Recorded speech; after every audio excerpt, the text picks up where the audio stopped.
밤에 주께서 환상 가운데 바울에게 말씀하시되 두려워하지 말며 침묵하지 말고 말하라.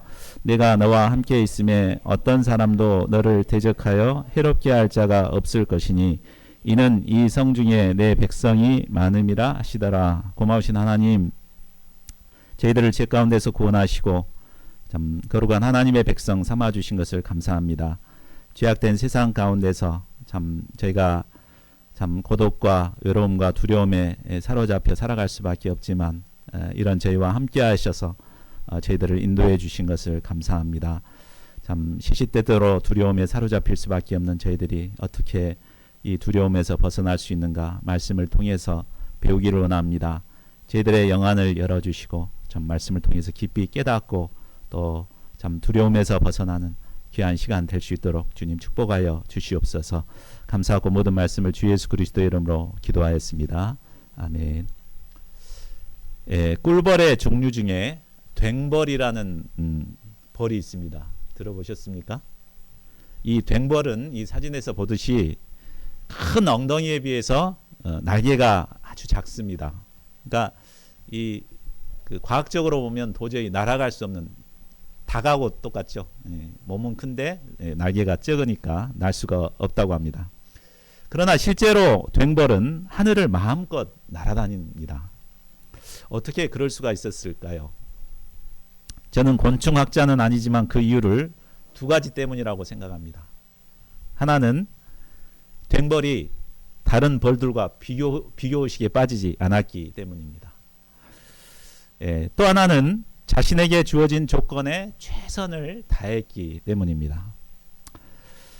많은 사람들이 어려운 상황이나 자신의 인간 조건을 의식하다가 문제에 빠집니다. 그것은 그동안 불사조와 같이 살았던 바울도 예외가 아니었습니다. 사도 바울은 지금껏 수많은 반대와 저항에도 불구하고 굴하지 않고 담대히 개척 역사를 섬겨왔습니다. 그러나 오늘 고린도를 개척하는 상황에서 그는 두려움에 사로잡혀 침묵하고 있었습니다. 그러면 바울이 무엇 때문에 이런 문제에 빠지게 되었을까요? 또한 하나님께서는 이런 그를 어떻게 도와주십니까? 본문 말씀을 통해 이를 배우고 우리를 연약하고 두렵게 하는 모든 문제를 물리치고 담대히 복음 역사를 섬기는 저희 모두가 되기를 기도합니다. 파트 1, 평생 동역자를 얻은 바울, 1절에서 4절 말씀입니다. 아덴을 떠난 바울은 근처에 있는 항구 도시인 고린도에 도착하게 됩니다. 고린도는 당시 해상 무역의 중심지로서 인구가 당시 60만 명 이상이 되었다고 합니다. 순천이 몇 명이죠? 28만 이제 되고 있죠. 근데 그때 당시에 60만 이상이면은 어마어마하게 큰 도시였습니다. 이곳에는 무역과 상업이 발달했기 때문에 아주 물질적으로도 풍요로운 곳이었습니다. 수많은 여행객들이 모이는 곳에는 반드시 이 향락 사업이 발달하게 됩니다. 그래서 고린도는 특히 음란한 도시로 아주 유명했습니다. 당시 이곳에는 사랑의 여신인 아프로디테 신전이 있었습니다. 지금 허물어지고 뼈대만 남은 그 고린도에 있는 신전입니다. 이곳에 당시 1,000명의 여사제들이 있었습니다. 그런데 말이 여사제지 이 사람들은 돈을 받고 몸을 파는 매춘부나 다름없었습니다. 예배의식 끝나면 이제 이렇게 성행위를 해서 돈을 받고 파는 이런. 그렇기 때문에 고린도는 아주 그 음란 문화가 팽배해 있었습니다. 때문에 고린도에서는 그 고린도 전서 보면은 아들이 아버지의 부인, 그러니까 어머니를 취하는 이런 일들이 비일비재하게 일어났습니다. 이처럼 고린도는 아주 화려하고도 음란한 도시였습니다. 바울은 이런 음란한 도시에 혈혈단신 혼자서 오게 되었습니다. 아무리 믿음이 출중한 바울이라고 해도 이런 거대한 죄악된 분위기에 홀로 복음 역사를 감당한다는 것은 쉽지 않았을 것입니다. 하나님께서는 이런 바울을 위해 그의 평생 동역자가 될 아굴라와 브리스길라 부부를 만나게 하십니다. 자, 2절을 보십시오. 아굴라는 본도에서 태어난 유대인으로서 로마에 거주했습니다. 그의 부인 브리스길라는 이름만 보면은 이제 로마 출신, 귀족 출신이었을 것으로 추정됩니다. 이들 모두는 이미 예수님을 영접한 기독교인들이었습니다. 그러다가 글라우디오 황제 때 추방 명령을 받고 직과 사업제를 그대로 두고 이제 급하게 로마를 떠나서 떠돌이 생활을 하게 됐습니다. 그러다 결국 이 고린도에까지 오게 되었습니다. 자, 이들은 사도 바울과 몇 가지 공통점이 있었습니다. 그 첫째는 이 성숙한 신앙을 가졌다는 것입니다.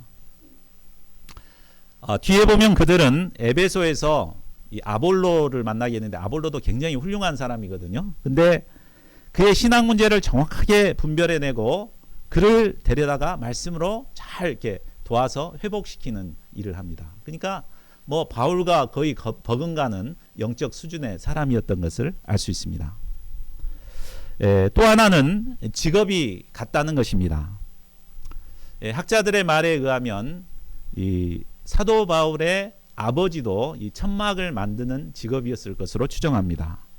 아마 바울은 아버지 밑에서 이 기술을 배웠고 물질 자립이 필요할 때면은 이 기술을 통해서 이제 물질 자립을 했음을 알 수 있습니다.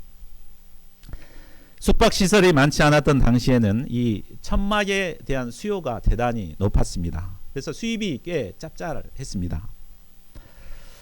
그런데 아굴라와 브리스길라 부부도 바울과 같은 이런 천막을 만드는 일을 하고 있었습니다. 아마 이렇게 일하다가 이제 만나게 되지 않았나 싶습니다. 세 번째 공동점은 그들 모두 사람들에게 쫓겨서 떠돌이 생활을 하고 있었다는 것입니다. 바울은 2차 전도 여행 내내 유대인들에게 쫓겨 결국 고린도에까지 오게 되었습니다. 아굴라 부부 역시 로마 정치 권력에 떠밀려서 이곳 고린도에 와서 천막을 만드는 일을 하고 있었습니다. 바울라와 아굴라 부부가 어떻게 만나게 됐는지 자세히 알 수는 없습니다.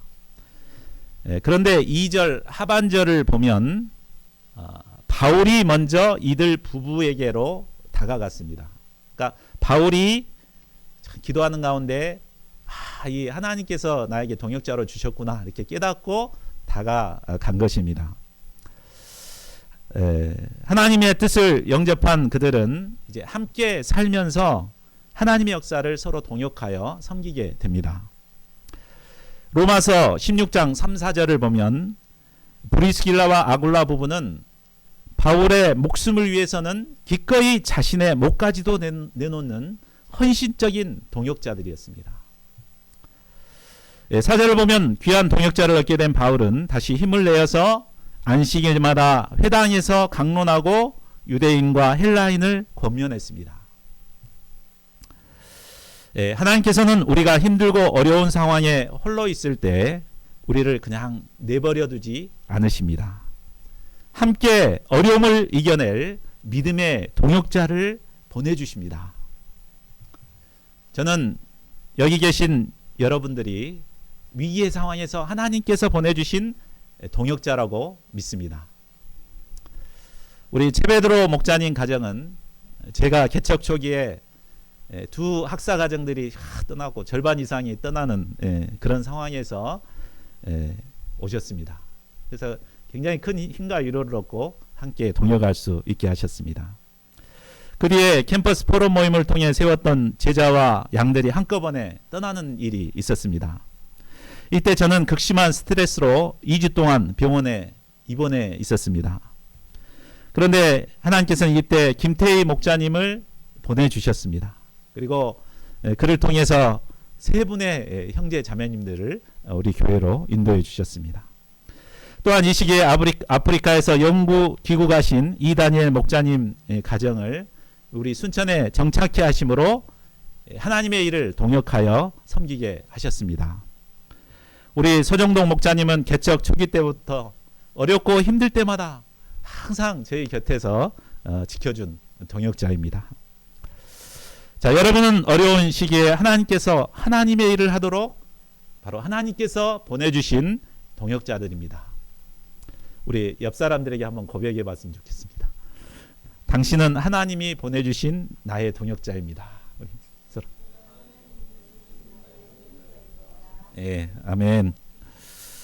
저희 모두가 서로에게 바울이 먼저 다가갔잖아요. 서로에게 먼저 다가가서 사랑의 교제를 함으로 성령의 그릇을 이루어가야 하겠습니다. 이를 통해 하나님께서 우리에게 맡겨주신 개척 역사를 힘써 섬길 수 있기를 기도합니다. 파트 2, 두려워하는 바울을 도우신 하나님. 5절에서 11절 말씀입니다.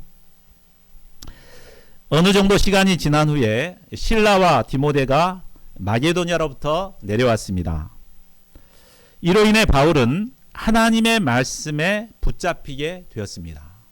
여기서 말씀에 붙잡혔다는 것은 말씀 외에 다른 것은 생각하지 않고 오직 말씀에만 집중하게 되었다는 말입니다. 그러면 그들이 온 것으로 인해 어떤 도움을 받았길래 바울이 말씀에만 집중할 수 있었을까요? 첫째는 동역자들이 더 많아지므로 바울이 하던 일을 이렇게 나누어서 짐을 질 수 있었기 때문입니다. 세 사람이서 동역하다가 두 사람이 더 왔기 때문에 훨씬 더 이렇게 말씀에 집중할 수 있게 되었겠죠. 또 둘째로는 그들이 올 때 빌립보 교회에서 보낸 헌금을 가지고 왔기 때문입니다. 그동안 바울은 물질 자립을 위해서 어쩔 수 없이 천막 만드는 일을 해야 했습니다. 그러나 이제 빌립보 교회의 물질 후원을 통해서 말씀에만 더욱 집중할 수 있게 되었습니다. 셋째로 이들이 마게도냐 교회가 든든히 서가고 있다는 좋은 소식을 가져왔기 때문입니다. 데살로니가전서 3장 6절을 보면 이때 디모데가 데살로니가 성도들의 믿음과 사랑의 소식을 전해왔습니다. 바울은 유대인들에게 쫓기면서도 남아있는 성도들이 늘 이렇게 마음에 걸렸을 것입니다. 양들에 대한 염려 때문에 좀처럼 말씀에 집중할 수 없었을 것입니다. 야, 참 고난이 많은데 핍박이 있을 텐데 양들이 잘 있을까? 이 생각에 항상 노심초사했습니다. 그런데 핍박 속에서도 그들이 믿음으로 승리하고 있다는 소식을 들었을 때 바울은 큰 힘을 얻을 수 있었습니다. 어린 양들에 대한 걱정을 덜게 되자 바울은 더욱 말씀에 온전히 붙잡힐 수 있었습니다. 5절 하반절을 보십시오. 말씀에 붙잡힌 바울은 유대인들의 핍박을 두려워하지 않고 담대히 예수님은 그리스도라고 밝히 증언하였습니다. 그러나 유대인들의 반응은 그리 좋지 않았습니다. 6절을 보십시오. 유대인들은 담대히 복음을 증거하는 바울을 오히려 대적하고 비방했습니다. 이에 바울은 옷을 털며 복음을 영접하지 않은 책임이 모두 그들에게 있음을 밝히 말합니다. 복음을 듣고도 영접하지 않는 자들에게는 장차 준엄한 하나님의 심판이 그들의 머리에 임하게 될 것입니다. 6절 하반절에서 8절을 보십시오. 바울은 유대인 선교에 또다시 한계를 느끼고 다시 이방인 선교의 방향을 잡습니다. 그리고 하나님을 경외하는 디도 유스도라는 사람의 집에서 이방인 선교를 시작합니다. 그런데 유스도의 집은 유대교 회당 옆에 있었습니다. 그리고 아이러니하게도 바울이 이방인 선교의 방향을 잡고 나니까 회당장 그리스보와 그의 온 집안이 예수님을 믿는 역사가 있었습니다. 또한 수많은 고린도 사람들도 듣고 믿어 세례를 받는 역사가 일어났습니다. 자, 그런데 9절을 보십시오. 밤에 주께서 환상 가운데 나타나 바울에게 말씀하십니다. 두려워하지 말며 침묵하지 말고 말하라. 자, 이 말씀을 볼 때 바울은 현재 두려움에 사로잡혀서 이방인들에게 복음을 전하지 못하고 침묵만 하고 있음을 알 수 있습니다. 그렇죠? 참 이해가 안 됩니다. 지금까지 사도 바울은 어떤 어려움과 역경 가운데서도 굴하지 않고 담대히 복음을 전했습니다. 1차 전도 여행 중에 루스드라에서는 돌에 맞아 죽을 뻔한 상황 가운데서도 툴툴 털고 이렇게 복음을 섬겼습니다. 2차 전도 여행 중에는 빌립보에서 억울하게 매를 받고 깊은 감옥에 갇히는 일이 있었습니다. 그러나 이때도 오히려 하나님께 기도하고 찬송하며 복음을 전했습니다. 그런데 고린도에서는 이런 핍박이 그리 많지 않습니다. 더구나 지금은 복음 역사가 한창 활발하게 일어나고 있는 때였습니다. 유대인의 회당장까지도 복음을 영접했고 또 수많은 고린도 사람들도 믿고 세례를 받는 역사가 일어났습니다. 자, 그런데 이런 상황에서 두려워하고 기가 죽어 복음을 전하지 못하고 있다? 이해가 가십니까? 잘 이해가 안 되죠. 자, 우리는 가끔 열심히 활동하던 연예인이나 스포츠 스타들이 돌연 활동을 중단하는 일들을 듣게 됩니다. 그렇죠? 뭐 때문에 그럽니까? 공황장애라는 병 때문에 그렇습니다. 공황장애란 갑자기 극도의 두려움과 불안을 느끼는 증상으로 심하면 죽을 것 같은 공포감과 호흡 곤란을 느낀다고 합니다. 그리고 이 병의 원인으로는 주로 외부적인 스트레스가 주 원인이라고 합니다. 이것을 볼 때 제 생각에는 아마 바울이 외부적인 스트레스로 인해서 이런 공황장애 상태가 오지 않았나 싶습니다. 자, 그렇다면 과연 무엇이 사도 바울을 이처럼 연약하게 만들었을까요? 그것은 10절 말씀을 기초로 생각해 볼 때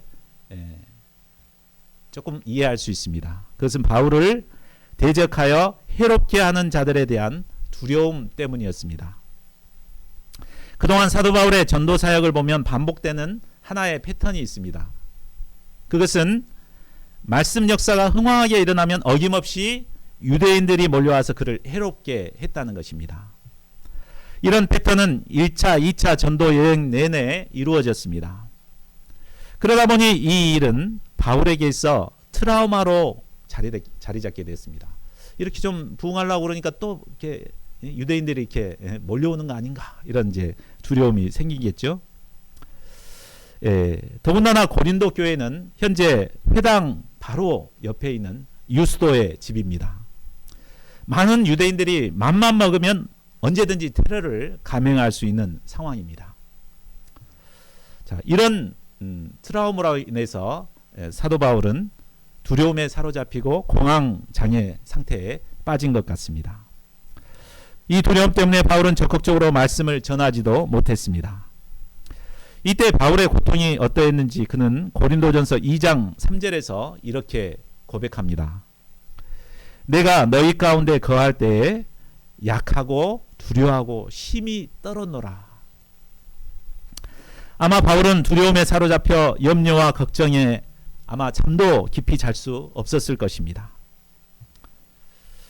또한 고린도의 음란한 분위기도 한 몫을 했을 것입니다.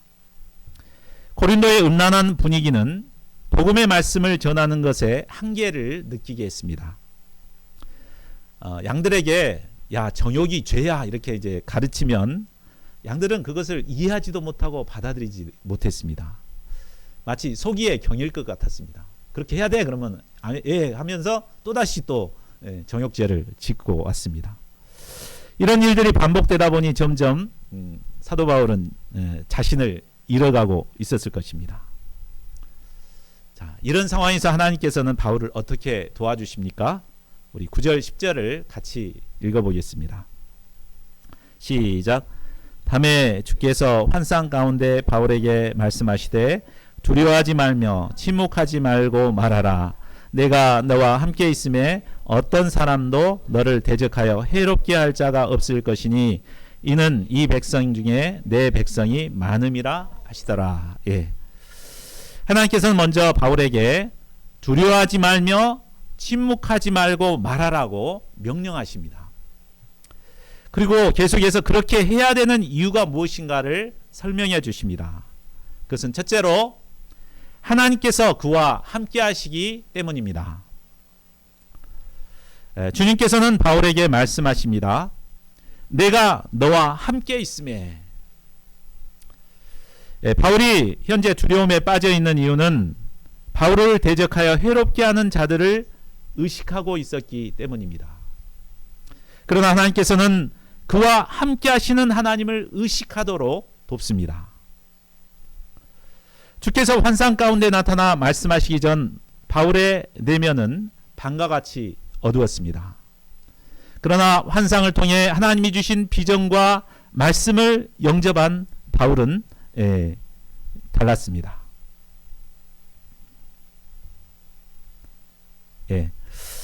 자, 우리도 마찬가지입니다. 우리가 세상에 살아가면서 두려움을 느낄 때가 많습니다. 두려움을 느끼는 가장 큰 이유가 무엇입니까? 그것은 나와 함께 하시는 하나님은 보지 못하고 어려운 상황, 대적들을 바라보기 때문입니다. 대적이나 힘든 상황을 바라보면 두려움이 생깁니다. 그것이 나를 집어삼킬 것 같고 곧 망할 것 같은 생각이 들어 두렵습니다. 그러나 하나님께서는 우리와 함께 하십니다. 하나님은 우리의 방패가 되셔서 우리를 지키시고 보호하십니다. 우리가 이 하나님을 바라볼 때 어떤 두려운 상황에서도 담대히 하나님의 일을 할 수 있습니다. 부활하신 예수님께서도 복음의 사명을 감당하는 제자들에게 이렇게 약속하셨습니다. 볼지어다 내가 세상 끝날까지 너희와 항상 함께 있으리라. 이 예수님께서는 복음의 사명을 맡은 우리와도 함께 하십니다. 그리고 모든 대적들과 우리를 해롭게 하는 자들로부터 우리를 지켜 보호해 주십니다. 우리가 어떤 어려운 상황에 있을지라도 우리와 함께 하시는 이 하나님을 바라볼 때 우리는 두려움을 물리치고 담대히 복음의 증인으로 살아갈 수 있습니다. 바울이 두려워하지 않아야 할 두 번째 이유는 이 성중에 내 백성 곧 하나님의 백성이 많기 때문입니다. 바울은 고린도의 음란한 분위기를 보면서 이곳에는 하나님의 택하신 백성들이 더 이상 없을 것 같이 생각되었습니다. 말씀을 전해봤자 아무도 듣지 않을 것이라 생각했습니다. 그래서 두려움에 사로잡혀 입을 열지 못하고 잠잠히 침묵하고만 있었습니다. 그러나 하나님께서는 음란으로 가득한 고린도에도 하나님의 백성을 남겨놓으셨습니다. 그것도 많이 남겨놓으셨다고 하십니다. 자, 이것을 생각할 때 고린도가 아무리 음란한 도시라 하더라도 두려워할 필요가 없습니다. 담대히 복음을 전해서 그들을 하나님의 백성으로 인도해 가야 합니다. 오늘날 힘든 캠퍼스 상황을 바라보며 우리 역시 바울처럼 두려움에 사로잡혀 침묵하기 쉽습니다. 요즘 캠퍼스 학생들을 보면 어떻습니까? 영적인 것에는 전혀 관심이 없습니다. 오로지 재미있는 것, 즐길거리들만 찾아다닙니다. 구원의 천국 잔치인 여름 수양에 초청해 보지만 관심을 갖지 않습니다. 이런 분위기의 캠퍼스를 바라보면 우리의 하는 일은 헛수고 같습니다. 그래서 그냥 입 다물고 가만히 있기 쉽습니다. 그러나 하나님께서는 우리와 함께 하십니다. 또한 순천대 캠퍼스에도 하나님께서 많은 하나님의 백성을 남겨놓으셨습니다. 우리가 아직 만나지 못해서 그런 거지 잘 찾아보면 만날 수 있습니다. 8천 학우 중에는 분명 하나님의 택하신 백성들이 목자님들이 복음을 전해주기를 기다리고 있습니다. 우리는 이 하나님의 말씀을 믿고 두려움에서 벗어나 더욱 힘써 복음의 말씀을 전해야겠습니다. 자, 주께서 환상 가운데 나타나 말씀하시기 전 바울의 내면의 상태는 밤처럼 어두웠습니다. 그러나 환상을 통해 하나님이 주신 비전과 말씀을 영접한 바울은 달랐습니다. 이제 11절을 보십시오. 이때까지 바울은 한 지역에 1년 이상 머문 적이 없었습니다. 그러나 하나님의 말씀으로 두려움에서 벗어난 바울은 음란의 도시 고린도에 무려 1년 6개월간이나 머무르며 그들 가운데 하나님의 말씀을 가르쳤습니다. 자, 파트 3. 유대인들의 위협을 막아주신 하나님. 12절에서 23절입니다. 12절부터는 바울과 함께 하시는 하나님께서 대적들의 위협을 구체적으로 어떻게 막아주셨는가를 보여줍니다. 유대인들은 이제 막 총독으로 부임한 갈리오에게 사도 바울을 고소합니다. 고소의 내용은 바울이 율법을 어기고 사람들에게 하나님을 경외하라고 했다는 고소였습니다. 당시 로마법에는 각 민족들이 가진 종교에 대해서는 신앙의 자유를 허용했습니다. 다만 로마인들을 외래 종교로 개종시키는 것은 금지시켰습니다. 그러므로 이 고소는 바울이 유대교가 아닌 다른 이단 종교를 가지고 와서 사람들을 현혹시킨다라는 고소였습니다. 자, 만일 이 고소가 그대로 인용되게 되면 어떤 일들이 있게 되겠습니까? 전도하는 것은 불법이 됩니다. 더 이상 사도 바울은 이제 전도를 하지 못하게 됩니다. 이런 심각한 문제였습니다. 그러나 하나님께서는 어떻게 도와주십니까? 14절에서 16절을 보십시오. 바울은 자신이 나서서 먼저 이렇게 변호하려고 합니다. 그런데 갈리오가 나서서 직접 즉시 판결을 해버립니다. 너희 유대인들아, 만일 이것이 무슨 부정한 일이나 불량한 행동이었으면 너희 말을 들어주는 것이 옳거니와, 만일 문제가 언어와 명칭과 너희 법에 관한 것이면 너희 스스로가 처리하라. 나는 이러한 일에 재판장이 되기를 원치 아니하노라 하면서 기각시켜 버렸습니다. 갈리오 총독은 유대인들이 고소한 이 내용을 유대교 내의 갈등으로 보고 상관하지 않겠다고 하였습니다. 유대인들의 고소를 기각하고 이제 유대인들을 재판장에서 쫓아내 버립니다. 갈리오 총독의 이 판결은 예수 그리스도의 복음이 세계로 전파되는데 아주 중요한 역할을 하게 됩니다. 결국 하나님께서는 위기의 상황에 있는 바울을 도와주셔서 또 갈리오 총독을 사용해서 바울을 이제 전도할 수 있도록 모든 환경을 예비해 주신 것입니다. 이를 통해 내가 너와 함께 있다고 하신 약속을 신실하게 지켜주셨습니다. 18절을 보십시오. 이 일이 있은 후 바울은 여러 날을 더 머물다가 형제들과 작별하고 수리아로 떠납니다. 이때 동역자인 브리스길라와 아굴라 부부도 함께 했습니다.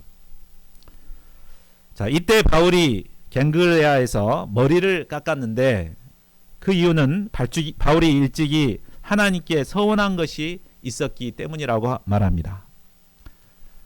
서원한 사람이 머리를 깎는다는 것은 바로 그동안 선언했던 것이 다 이루었다라는 그런 선언의 퍼포먼스였습니다.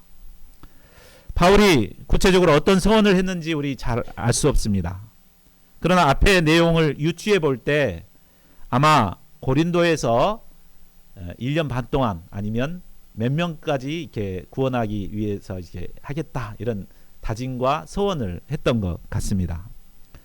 하나님 앞에 서원했던 것을 이루었기 때문에 바울은 이제 머리를 깎고 에베소로 떠나게 됩니다. 19절을 보십시오. 에베소에 도착한 바울은 브리스길라와 아굴라 부부를 숙소에 머물게 하고 자신은 회당에 들어가 유대인과 변론합니다. 그런데 에베소에서는 다른 지역과 달리 바울의 증거에 굉장히 관심을 표명합니다. 여러 사람들이 바울에게 더 오래 있어 달라고 요청을 합니다. 아마 바울이 계속 남아서 가르치게 되면 이곳은 큰 부흥의 역사가 일어나게 될 것입니다. 그러나 바울은 어떻게 합니까? 21절을 보십시오. 바울은 그들의 청을 거절하며 작별합니다. 그리고 만일 하나님의 뜻이면 너에게 돌아오리라 이렇게 말합니다. 2차 전도여행을 시작할 때만 해도 바울은 자신의 생각과 의지의 기초에서 복음 역사를 섬겼습니다. 그랬죠? 어찌하든지 아시아로 가서 복음 역사를 섬기려고 했잖아요. 그러나 2차 전도여행을 통해 그는 이 선교는 오직 하나님의 뜻에 따라 이루어진다는 것을 깊이 영접했습니다. 그리고 마지막 여정인 에베소 역사를 하나님의 뜻에 맡기고 다시 안디옥 교회로 돌아오게 됩니다. 자, 이로써 사도 바울은 2차 전도 여행의 대장정을 마쳤습니다. 자, 말씀을 맺겠습니다. 이상을 통해 우리는 사도 바울의 고린도 개척을 살펴보았습니다. 백전노장과 같은 사도 바울도 고린도와 같은 음란한 도시 앞에서 두려움에 사로잡혀 침묵하고 떨 수밖에 없었습니다. 이것은 한편으로 우리에게는 큰 위로가 됩니다. 왜냐하면 우리 역시 어려운 상황 앞에 두려움에 사로잡히고 무기력하게 지낼 때가 많기 때문입니다. 우리는 여러 가지 문제들로 인해 두려움에 잘 사로잡힙니다. 사도 바울처럼 고린도라는 특수 환경으로 인해 두려움에 사로잡힐 때가 있습니다. 일어나지도 않을 일에 대해 염려함으로 두려워하는 사람도 있습니다. 실패할 것에 대한 두려움, 건강에 대한 두려움으로 또 막연한 두려움에 사로잡혀 할 말을 못하고 무기력하게 지낼 때가 얼마나 많습니까? 그러나 오늘 말씀을 통해 볼 때 우리가 두려워하지 말아야 할 이유가 무엇입니까? 첫째로 우리 곁에는 하나님께서 보내주신 믿음의 동역자들이 있기 때문입니다. 자, 우리는 때로 혼자인 것 같은 외로움에 시달릴 때가 있습니다. 그러나 우리는 혼자가 아닙니다. 하나님께서 보내주신 동역자들이 많지는 않지만 하나님께서 보내주신 동역자들이 있습니다. 우리 동역자들은 우리를 위해서 기도하고 응원하고 또 하나님 나라를 위해 함께 고난을 감당하고 있는 분들입니다. 이런 귀한 동역자들을 생각할 때 우리는 어떤 힘든 상황에서도 큰 힘과 위로를 얻고 두려움을 이겨낼 수 있습니다. 둘째로 우리와 함께 하셔서 우리를 도와주시는 주님이 계시기 때문입니다. 두려움에 사로잡혀 있는 바울을 도와주신 주님께서는 우리가 외로움과 두려움에 있을 때 우리를 가만 내버려 두지 않으십니다. 우리에게 오셔서 생명의 말씀을 통해 위로하시고 힘을 주십니다. 또한 도울 자들을 보내주셔서 어떤 힘든 상황에도 이겨낼 수 있도록 우리를 도와주십니다. 우리와 함께 하시는 이 주님을 믿을 때 우리는 모든 두려움을 물리치고 담대히 복음의 증인으로 살아갈 수 있습니다.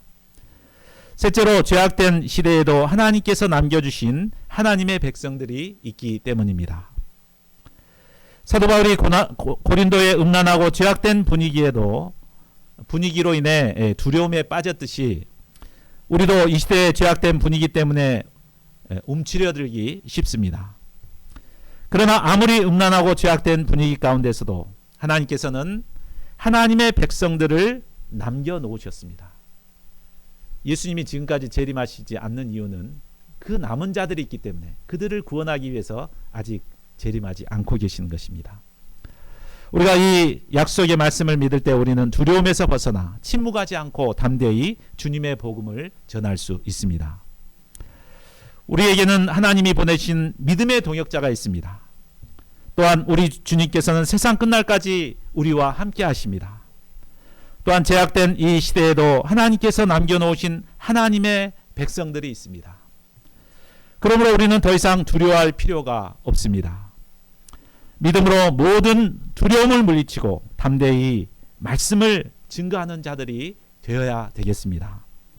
두려워하지 말며 침묵하지 말고 말함으로 복음 역사를 감당하는 저희 모두가 되기를 간절히 기도합니다. 우리 요절 말씀 읽고 함께 기도하는 시간 갖겠습니다. 자, 시작. 밤에 주께서 환상 가운데 바울에게 말씀하시되 두려워하지 말며 침묵하지 말고 말하라. 내가 너와 함께 있음에 어떤 사람도 너를 대적하여 해롭게 할 자가 없을 것이니 이는 이 성 중에 내 백성이 많음이라 하시더라. 예. 첫째로 우리가 조그마한 어려움 앞에 믿음 없이 두려움에 사로잡혔던 것을 회개하는 시간이 되었으면 좋겠습니다. 두 번째로 나와 함께 하시는 주님을 믿음으로 두려움을 물리칠 수 있는 믿음의 사람들이 되기를 기도합니다. 세 번째로 죄악된 이 시대에도 하나님의 남겨놓으신 백성들이 있음을 믿고 복음의 말씀을 전하고자 결단했으면 좋겠습니다. 이 시간